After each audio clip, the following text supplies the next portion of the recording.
and let us all do we can to build a better future. So this has to deal with Tara Reade. I, for one, believe Tara Reade, especially with how she was smeared by corporate media and by a lot of vote blue no matter who people. And she recently has a podcast on RT America. Shh, I know, RT America, don't tell Rachel Maddow, she might go crazy. But Trauma Expert explains why he finds Tara Reade's story credible in her new RT podcast. So just a heads up, this will be a difficult story to talk about, but we have to talk about this because Tara Reade did the right thing by stepping forward. In the debut episode, Tara Reade's RT podcast, The Politics of Survival, Columbia professor and trauma expert Anthony Zenkus explains why he finds the host's accusation against predatory Joe Biden credible. He can't stop, Zenkus told Reade in their discussion about the U.S. president, titled The Politics of Trauma. I think these behaviors are predatory. The alleged behaviors Zenkus refers to has been highlighted heavily by both himself and Politics Survival host Tara Reade, who accused Biden of sexual assaulting her in 1993 while she was working for him. 7 other women have also publicly accused Biden of sexual assault and harassment. The president has denied the allegations against him. Beyond the numerous allegations of misconduct against him, Biden has also been mocked and criticized for his public gaffes, which can sometimes be physical and come down to Biden awkwardly touching others around him. One video highlighted by Zenkus shows a number of such occasions, all of them involving children. And again, those videos are very disturbing to watch, but that's Biden just doing that. The actions, Zenkus says, have been well documented for years, long before Biden ever became president, citing a 2015 Daily Show segment poking fun at the then vice president habit of unwanted touching. This is not new to them, Zenkus says of the media and Biden supporters, many of whom attacked him online after he narrated the video highlighting why Biden's actions were inappropriate. Despite years of complaints, Biden's tendencies continues, making Zenkus claim, I think these behaviors are predatory, referring to Biden's supposed violations of a known secret.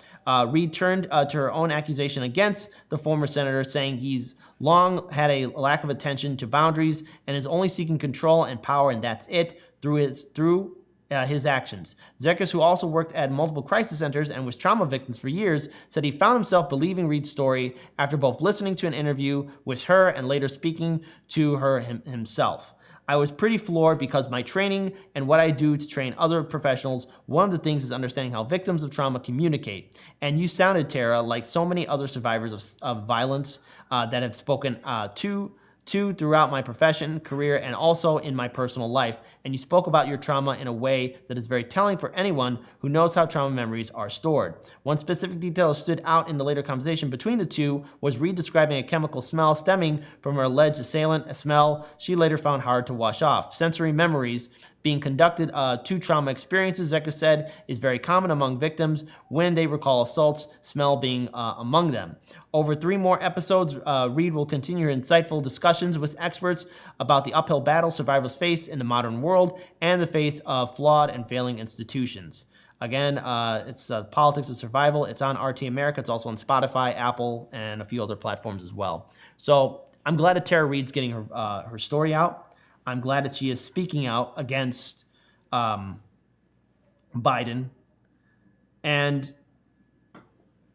you know, the thing is, she was smeared constantly throughout the 2020 election cycle. And yet, when it came down to someone like Trump, when people came forward to accuse him of the same kind of behavior, corporate media and a lot of Democrats were ready to just bring him through the fire. Well, that same standard should be held to the Democratic lawmakers.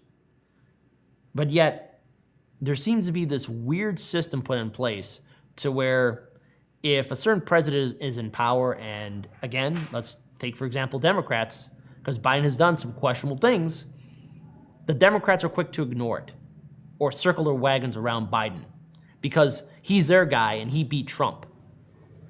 You see, the same problems that Biden's been doing, Trump has been doing them as well. They're both the same individual. And these actions are downright disgusting for Biden. And I'm very glad that Tara Reade and 7 other women heroically stepped forward to tell their story about what they went through. And I wish that more people would continue to hear them out. And sadly, a lot of institutions failed these women. In my personal opinion, Biden should be held accountable for his questionable behavior around children, and also should be called out for his inappropriate touching of so many people. I mean, again, it's on the internet. So there's a lot of video evidence out there. There's a lot of video evidence out there showing Biden's hypocrisy. It's a sick system, and things should not be this bad. But Tara Reade did the right thing by stepping forward. Tara Reade did the right thing by speaking out. And I'm glad that her story got attention from another expert who deals with trauma. And he acknowledges her story, as should we all. With that being said, can we just actually pull that image up with Tara Reade just so our viewers know what the show looks like? So yeah, that's what the show looks like. Politics of Survival, hosted by Tara Reade. It's on RT, but it's also on Spotify and a few other platforms as well. You can find the link to the story in the description box below. And if all of you do have time, I ask all of you to at least make the time to listen to Tara Reade's podcast so that her story is continued to be shared and that we continue to talk about this, because what happened to her during the 2020 election cycle when she did step forward was deplorable. How quote-unquote cul-de-sac progressives and blue checkmark people were smearing her character was disgusting.